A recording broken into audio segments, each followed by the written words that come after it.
Praise God! Araw ng Miyerkules, mahali kasamahan natin si Brother Chris sa kanyang paglalakbay at makinig sa salita ng Diyos, ang patnubay ng ating buhay.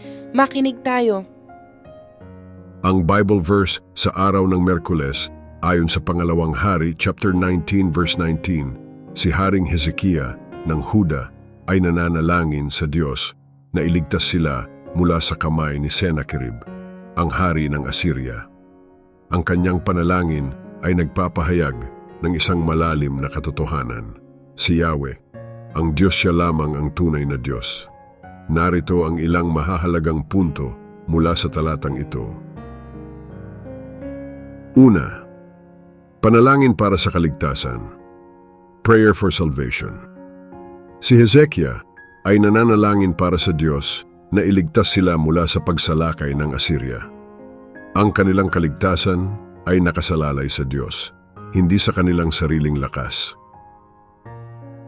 Pangalawa, pagkilala sa kataas-taasan ng Diyos, acknowledging God's exaltedness.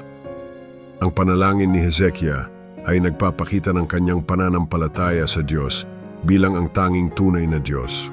Wala siyang ibang inaasahan kundi ang Diyos at naniniwala siya na ang Diyos lamang ang may kapangyarihan na iligtas sila.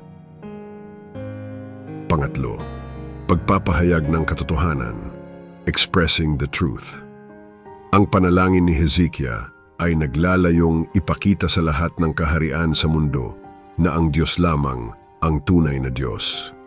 Ang kanyang tagumpay laban sa Assyria ay magiging patunay ng kapangyarihan ng Diyos at magiging dahilan upang makilala ng lahat ang Diyos bilang ang tanging tunay na Diyos. Sa madaling salita, ang Pangalawang Hari, chapter 19, verse 19, ay nagpapakita ng pananampalataya ni Hezekiah sa kapangyarihan ng Diyos at nagpapahayag ng katotohanan na ang Diyos lamang ang tunay na Diyos. Ang kanyang panalangin ay nagsisilbing isang paalala sa atin na sa Diyos lamang tayo dapat umasa at sa Kanya lamang tayo makakahanap ng tunay na kaligtasan. Amen. Purihin ang Diyos.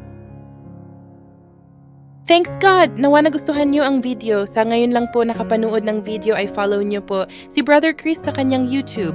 Please subscribe at Bro Chris channel at follow sa kanyang Reels at like, comment, and share. Thanks for watching and listening. God bless you. The Word of God is a guide in daily life.